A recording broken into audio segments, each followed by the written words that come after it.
Hi hello అండి నమస్తే welcome to my channel RV's kitchen. ఈరోజు నా రెసిపీ వచ్చేసి పాస్తా చేశానండి.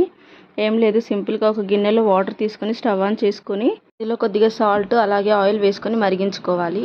ఇప్పుడు ఈ వాటర్లో పాస్తాని యాడ్ చేసుకొని బాగా ఉడికించుకోవాలి.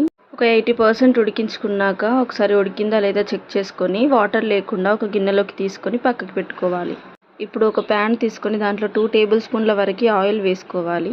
ఇందులో కొన్ని వెల్లుల్లి ముక్కలు, అలాగే 2 పచ్చిమిర్చి, అలాగే ఉల్లిపాయలు, క్యారెట్ ముక్కలు సన్నగా తరిగి దీంట్లో వేసుకొని వేయించుకోవాలి. అలాగే 2 టమాటోలను చిన్న చిన్న ముక్కలుగా కట్ చేసి ఇందులో వేసుకొని మగ్గించుకోవాలి. ఇవి మగ్గిన తర్వాత కొద్దిగా సాల్ట్, అలాగే కొద్దిగా కారం, కొద్దిగా గరం మసాలా, అలాగే సోయా సాస్ వేసుకొని పాస్తాని దీంట్లో యాడ్ చేసుకొని కలుపుకోవాలి. అంతే, పాస్తా రెడీ అయిపోయింది. సో నా వీడియో కనుక మీకు నచ్చినట్లయితే లైక్ చేయండి, షేర్ చేయండి, కామెంట్ చేయండి. మరిన్ని వీడియోల కోసం నా ఛానల్ని సబ్స్క్రైబ్ చేయండి. మీరు ఒకసారి ట్రై చేసి ఎలా ఉందో నాకు కామెంట్ చేయండి. Thank you.